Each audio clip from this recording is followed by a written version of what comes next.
셋, 둘, 하나. 수업을 시작하도록 하겠습니다. 우리 세 번째 소단원, 상태 변화와 입자 배열. 자, 우리 지금 두 번째 소단원 배우고 있죠? 물질의 상태와 상태 변화 배우고 있습니다. 저번에 한 거 우리 복습 한번 해볼까요?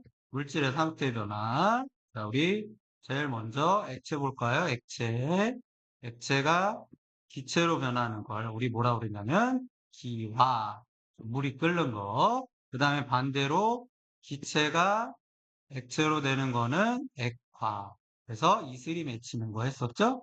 자, 그리고 고체가 액체로 변하는 거는 여기 나온 것처럼 고체인 철이 센 물인 액체로 녹아서 풀어진다. 그래서 융해라는 용어를 쓴다고 그랬죠? 반대로 액체 상태인 물이 고드름이 되면서 응어리지고 단단해 굳어갖고 되는 걸 응고. 자, 그 다음에 우리 이 고체가 기체로 변하는 거. 자, 얘는 이름은 똑같이 둘 다 승화라고 했죠? 승화라고 했지만 그 안에 보면 두 가지 종류가 있어요. 고체가 기체로 변하는 대표적인 예가 냉장고에 넣어두었던 얼음이 조금씩 줄어드는 거. 수증기로. 이게 첫 번째 승화였고, 자, 반대로 기체가 고체로 되는 거는 여러분 겨울에 성에 있죠. 성에 주변에 있던 수증기가 차가운 유리창을 만나서 성해가 된다. 또는 서리 같은 게 생기는 거. 여기에 대해서 했습니다. 자, 그럼 오늘 배울 내용은 자, 이제 이 상태 변화를 입자 배열로. 자, 그래서 우리 여기 배울까요? 이 단어를 배우면 자, 우리 상태 있죠. 상태. 물질의 상태가 변할 때 부피는 변해. 부피는 변하지만 성질과 질량은 변하지 않는 까닭을 자, 뭐로 설명할 수 있냐면 입자 모형으로 설명할 수 있다. 그래서 지금 중학교 수준으로 배우는 게 다 입자 모형으로 설명하는 거예요. 자, 그래서 여기 봅시다. 여러분 약간 뭐 이렇게 물렁물렁한 상태로 초콜릿을 이렇게 끓이는 성질이 있을 정도로 만든 다음에 요 틀에다가 집어넣었더니 시간이 지나니까 크기가 좀 작아졌죠? 자, 이것처럼 자, 굳혀서 만든 초콜릿이 고체로 변하면서 더 작아진 까닭을 입자를 갖고 설명을 할 거예요. 자, 그래서 거기 나온 것처럼 자, 여기 보면은 책 봅시다. 밑줄 치면서 봅시다. 자, 그래서 여기 밑줄 칠게요. 자, 우리 여기 나온 것처럼 물질 있죠, 여러분. 물질. 질량이란 말이 나와 있어요. 질량. 자, 질량이란 건 뭐냐면은 물질이 가지고 있는 고유한 양. 자, 또는 여러분 입자의 개수라고 해도 돼요. 입자의 개수. 물질이 가지고 있는 물질을 이루는 입자의 개수 또는 고유한 양. 자, 고유하다는 건 무슨 뜻이죠? 자, 고유하다는 건 변하지 않는다. 변하지 않는다라는 뜻이에요. 자, 그래서 질량은 물질의 고유한 양이기 때문에 자, 변하지 않아요. 자, 그러면 이제 실제 탐구를 통해서 상태가 변할 때 질량, 물질의 고유한 양과 차지하는 공간의 크기가 어떻게 되는지 실제 한번 영상을 한번 보도록 할게요. 실험 영상을 간단하니까.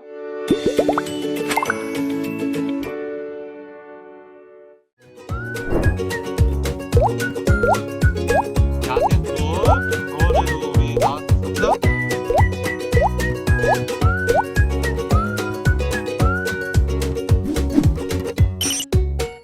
아세토는 여러분 휘발성 물질이라 꼭 환기, 그리고 눈, 피부 조심해야 돼요. 자, 일단 아세토는 여기 지퍼백 같은 한약 봉지 같은 데 집어넣죠? 집어넣고 얘를 꽉 눌러요. 꽉 눌러서 안에 부피를 최대한 줄여갖고 밀폐했죠? 자, 그리고 여기다 집어넣어요.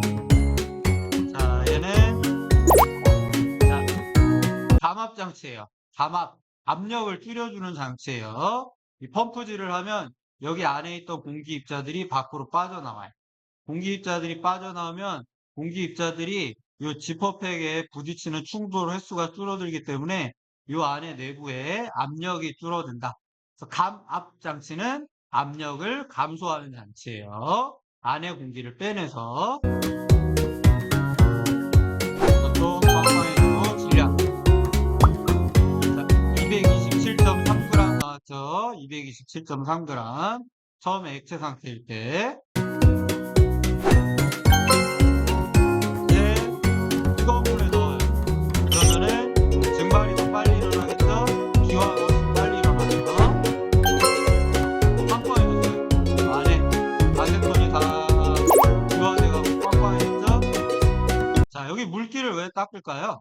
네, 물기가 있으면은 이 물기가 질량에 영향을 미치기 때문에 얘가 상태 변한 후 질량이 변했다고 또 착각을 할 수 있기 때문에 물기를 깨끗이 닦아내줘야 돼요.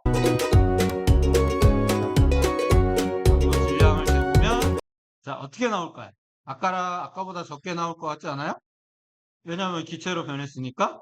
한번 볼까요? 자, 아까랑 똑같아. 상태가 변해도 이렇게 장치에 집어넣으면은 질량이 똑같아. 솔직히 저도 이거 기체로 됐으니까 얘가 가벼워서 떠다니니까 질량이 줄지 않을까 그렇게 생각을 했는데 이렇게 감압 장치에 넣으면은 질량이 그대로 유지돼요.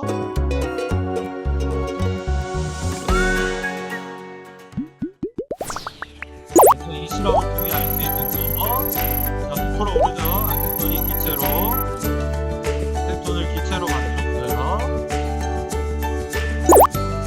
그 다음에 질량을 측정해 봤더니 액체일 때나 기체일 때나 질량이 크게 똑같다는 걸 알 수 있죠. 질량 변화가 없다는 걸. 됐습니까? 자, 그 다음에 계속 밑으로 가봅시다. 자, 밑으로 가면은 여기 우리 아까 실험한 거 보면은 자, 약간 그려볼까요? 자, 실험한 거 보면 처음에 227.3이었죠? 근데 역시 227.3 질량이 변하지 않는다. 자, 그리고 자, 우리 수업 시간 이거 그려봅시다. 얘가 처음일 때 아세톤 입자가 자, 현재는 액체 상태로 있겠죠? 액체 상태로 있다가 나중에 기화돼 갖고 기체 상태로 변하죠? 자, 이때 이 입자들이 어떻게 있는지 요 입자 개수랑 개수가 똑같아요. 돼요. 여기 개수랑 개수 같게 여러분이 실제 한번 그려보세요. 시간은 한 1분 정도 주겠습니다. 그리고 여기 뭐 다른 실험, 비누로 갖고 실험을 하는 것도 있어요. 비누를 녹였다가 다시 굳었다 하면서 질량과 부피가 어떻게 되는지. 자, 그러면 이제 물질의 상태가 변했죠, 지금? 액체에서 기체로 변했죠? 이때 입자 배열은 어떻게 되는지. 자, 우리 그림으로 보는 게 제일 좋아요. 뭐 예를 들어서 여기 그림으로 보면은 다 고체가 있어요, 고체.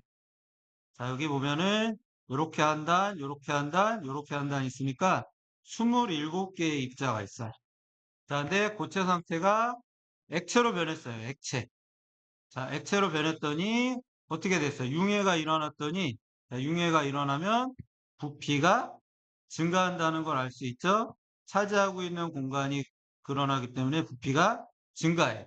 자, 그리고 액체가 기체로 변했어요. 역시 여기에도 부피가 어떻게 증가하냐면 아주 크게 증가해요. 크게 증가. 액체가 고체가 액체로 변할 때는 그렇게 많이 증가하지 않는데 액체가 기체로 변할 때는 엄청난 양이 증가하고 그 다음에 만약에 승화성 물질인 드라이 아이스 같은 거 있죠? 드라이 아이스 같은 거는 한 번에 승화되면은 부피 증가가 가장 크겠죠? 부피 증가가 부피 증가가 가장 크다. 자, 그러니까 고체가 여기 나와 있는 고체 있죠? 고체가 기체로 변할 때가 부피 변화가 가장 커요. 자, 이번에 반대로 기체 있죠? 기체 여기 있는 기체. 자, 실제로는 이거보다 훨씬 더 큰데 그냥 일부만 그린 거예요. 자, 기체를 자, 냉각시키면은 우리 색깔을 파란색으로 그려볼까요? 자, 냉각시키는 거니까. 자, 기체를 냉각시키면은, 자, 액체로 되면서 액화가 되겠죠? 당연히 이때도 부피가, 자, 감소해요. 자, 근데 이제 부피 크게 감소하겠죠? 크게 감소하고, 그리고 다시 액체에서 고체로 응고가 일어나도 역시 부피가 감소해요. 자, 근데 뭐 크게 감소하지는 않죠? 자, 얘도 똑같이 기체가 바로 그냥 승화돼 갖고 고체로 변할 때가 바로 부피가 어떻게 되냐면은 가장 크게 감소라고 쓰면 되겠죠? 크게 줄어든다. 줄어든다. 뭐 감소란 말하고 똑같죠? 줄어든다. 이 사실을 알 수 있어. 자, 근데 여러분 재밌는 게 있어요. 여러분 물 있죠? 물. 자, 물 같은 거는 여기 보세요. 자, 이렇게 물을 채워놓고 시간이 지나면 얼음이 부풀어 오르죠? 그래서 여러분 아마 그런 경험 있을 거예요. 페트병이나 여러분 플라스틱 병에다가 어렸을 때 물을 꽉 채워놓고 뭐 얼음 같은 얼음병이다. 물을 꽉 채워놓고 뚜껑을 꽉 닫아놨다. 자, 그럼 어떤 현상이 일어나냐면 원래 물은 액체죠, 액체. 물은 액체인데 액체가 고체로 변하면은 당연히 어떻게 되냐면은 부피가 감소해야 돼요. 감가라고 쓰네요. 자, 이거 감가가 아니라 감소가 해야 돼. 자, 근데 오히려 얘는 어떻게 됐어요? 부피가 증가했어. 얼음만 딱 이런 현상이 일어나. 아까 우리 여기 그림에서, 자, 뭐 예를 들어서 이 액체 상태라고 치자. 액체같이 말랑말랑한 초콜릿을 틀에다 부어서 고체로 바꿨더니 이렇게 사이즈가 좀 줄어들었죠? 자, 근데 반대로, 자, 물을 이런 식으로 이렇게 판에다가 집어넣어서 얼음이 되면은 부피가 커져서 위쪽으로 오히려 튀어나온다. 자, 왜 이런 현상이 일어나냐면 전에도 한번 얘기했던 것 같은데 물 입자는 아주 여러분 독특한 성질이 있어요. 자, 다른 것들은 이렇게 입자들이 이렇게 규칙적으로 이렇게 오밀조밀하게 딱딱 달라붙어 있죠? 자, 근데 여러분 물 같은 경우는 좀 달라요. 물은 어떻게 해서 이렇게 고체가 되냐면 이렇게 해갖고 하나, 둘, 셋, 넷, 다섯, 여섯. 자, 그래서 무슨 모양을 이루냐면은, 자, 육각형 모양을 이루어요. 이 옆에도 역시 똑같이 하나, 둘, 셋, 넷. 그래서 이렇게 육각형 모양을 또 이뤄요. 얘도 이렇게 여기 들어와서 육각형 모양을 이루고, 얘도 육각형 모양을 이루고, 얘도 육각형 모양을 이루고, 얘도 이렇게 육각형 모양을 이루면서 입자들이 이렇게 붙어 있어요. 자, 그러면은 아까랑 다른 게 뭐죠? 자, 아까 이 경우에는, 자, 이 경우. 아까 우리 뭐냐면은, 자, 일반적인 경우, 다른 색으로 써봅시다. 여기와 같은 좀 두껍게 그려볼까요? 자, 이런 일반적인 경우, 자, 액체가 고체로 이렇게 변하는 일반적인 경우에는 어떻게 되냐면은, 아까 얘기한 대로 부피가 감소한다고 그랬죠? 자, 근데 얘는 보세요. 어떤 일이 벌어지냐면, 자, 얘는 꽉 달라붙고, 자, 여기 사이에 빈 공간이 생겨요. 여긴 빈 공간이 생겨요. 그러니까 만약에 얘는 27개를 배열을 해도 딱 달라붙어서 요만큼밖에 공간을 차지하지 않지만 이게 뭐냐 물의 경우는 이런 빈 공간들이 많기 때문에 훨씬 더 많은 공간을 차지할 수 있습니다. 그래서 물의 경우는 이 육각형 모양으로 이 고체 입자들이 그러면서 이 사이사이에 이렇게 빈 공간들이 많이 생겨갖고 고체가 돼도 이렇게 부피가 드러난다는 걸 우리 알 수 있어요. 자, 그래서 냉동실에서 얼리면 얼음 위로 부풀어 오른다. 즉 부피가 증가한다는 걸 알 수 있죠. 자, 예외예요. 얼음의 경우만. 자, 그럼 우리 실제 한번 밑줄 쳐볼까요? 밑줄 쳐보면은 자, 어떤 현상이 일어나냐면 상태가 변했을 때 자, 여기 제일 먼저 자, 상태가 변할 때 물질을 구성하는 입자의 종류와 수가 변하지 않아요. 이따 여러분 세보면 알겠지만 얘가 27개고 27개고, 얘도 27개. 그리고 얘도 여러분, 요 뒷부분은 좀 안 그렸죠? 그래서 이게 아마 24개 정도 될 거예요. 그럼 뒷부분까지 따지면 3개. 그래서 총 27개. 동일한 입자가 27개 있죠? 그러니까 수도 변하지 않고 같은 종류 아세톤이기 때문에 종류도 변하지 않아요. 따라서 물질의 성질과 질량은 변하지 않아요. 우리 아까 질량은 뭐와 같다고 그랬냐면 물체의 질량은 고유한 양이고 또 입자의 개수와 같다고 그랬죠? 그래서 입자의 개수가 변하지 않으면은 당연히 고유한 양도 변하지 않는다는 걸 우리가 이 실험을 통해서 알 수 있습니다. 자, 그럼 계속 밑줄을 쳐볼게요. 자, 그래서, 자, 반면, 자, 상태가 변할 때는, 자, 입자들의 배열이 달라지죠. 그래서 물질의 부피가 변한다. 특히 많이 변하는 게 뭐예요? 자, 이렇게 보면은, 얘는 이렇게 보고, 얘는 이렇게 조금 떨어져 있고, 자, 그 다음에 얘는 거의 달라붙어 있죠? 자, 그래서 가장 크게 영향을 주는 거는 요 입자 사이의 거리예요. 입자 사이의 거리. 입자 사이의 거리가 가장 큰 게 바로 기체고, 입자 사이의 거리가 가장 가까운 게 고체. 중간이 액체라는 걸 알 수 있죠. 물론 물은 약간 예외로 해야 된다고 그랬어요. 자, 그래서 입자 배열이 변하기 때문에 물질의 부피가 변한다. 자, 그래서 아까 우리 빨간색으로 칠했던 누구냐면은 좀 진하게 그릴까요?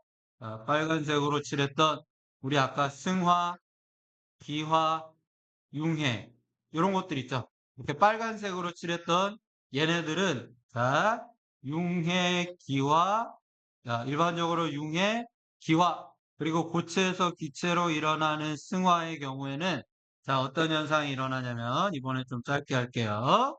입자 운동이 어떻게 되냐면은 활발해져요. 열을 받으니까. 그리고 입자들이 불규칙하게 배열돼.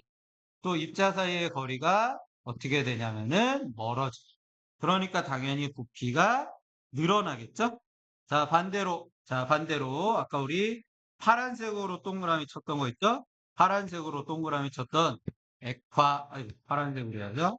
자, 여기 파란색으로 했던 액화, 그 다음에 응고, 자, 그 다음에 승화 중에 기체에서 고체로 변하는 승화는 자, 어떻게 됐냐면은 자, 여기 밑줄 칩시다. 승화의 경우에는 자, 여기 나온 것처럼 자, 파란색으로 알아보자. 자, 거리 파란색입니다. 액화, 기체에서 고체로의 승화가 일어날 때는 입자 운동이 둔해지겠죠? 그리고 입자들이 약간 규칙적으로 변해지면서 입자 사이의 거리가 가까워지기 때문에 부피가 줄어든다는 걸 알 수 있습니다. 그래서 이런 내용들에 대해서 알 수 있고, 자, 이왕 하는 김에 여러분 그 옆에 좀 예로 나온 거 하나 더 볼까요? 자, 영양 그대로 음식 해갖고 동결 건조 식품. 그래서 여러분 대표적인 게 라면에 건더기 스프 있죠? 건더기 스프 보면 약간 바싹 말랐죠? 자, 바싹 말랐어요. 얘는 어떻게 한 거냐면은 동결 건조시킨 거예요. 이런 걸 어떻게 만들었는지 좀 우리가 알고 있는 거랑 좀 달라요. 자, 어떻게 했냐면은 그런 음식을 보다 보면은 이렇게 말리거나 단순히 그냥 건조하면은 여기 나온 것처럼 영양소가 파괴되거나 향이 날아가요. 그런 단점이 있는데, 자, 이거를 해결하기 위해서 하는 게 동결 건조. 자, 동결 건조는 뭐냐면요. 말 그대로 그냥 얘네들 있죠, 얘네들. 자, 얘네 스프. 뭐 얘를 촉촉한 상태에서 온도를 급격히 낮춰요. 막 영하 30도. 그렇게 낮추면은, 자, 여기 그 식품이 일단 얼겠죠? 식품 속에 얼음. 그 식품이 얼어서 승화시키면서 얼음은 다 날아가고 식품만 건조 상태로 그대로 남아. 그러니까 식품에 있는 성분들은 그대로 남아있고 얼렸기 때문에 얼음만 수증기로 날아가면서 영양소 성분을 그대로 보존을 하기 때문에 영양소가 파괴되지 않기 때문에 자, 라면에 건더기 스프, 인스턴트 가루. 자, 그 다음에 여러분 또 우주인들이 먹는 우주식품들 있어요. 얘네들도 보면은 동결 건조한 것들이 많아요. 그래서 그리고 여러분들 요새 냉동식품들 있죠? 냉동식품도 요새 아마 여러분 냉동식품 밀키트 같은 거 키트로 파는 거 사갖고 떡볶이나 뭐 찌개나 그런 거 끓여 먹으면 그래도 맛이 괜찮아요. 자, 왜 그러냐면 얘네들은 대부분 동결 건조를 많이 시켰어. 그러니까 바로 차갑게 해갖고 얼린 다음에 물이 날아가는 승화를 이용해서 만들었기 때문에 처음 상태를 그대로 오랫동안 유지할 수 있죠. 자, 그리고 최근에는 여러분 센서들 있죠. 센서들. 그 다음에 요거를 제어하는 알고리즘을 만들어 갖고 건조 과정을 좀 제일 죽여요. 그러니까 빨리빨리 건조시키는 거예요. 그래서 제품을 향상시키고 스마트 동결 건조 시스템이 개발되었다고 합니다. 자, 그래서 라면 스프가 대표적인 게 동결 건조 식품. 요새 뭐냐 만두 같은 것도 여러분 동결 건조 그리고 인스턴트 커피 가루 믹스 커피 얘네들도 동결 식품으로 많이 사용을 합니다.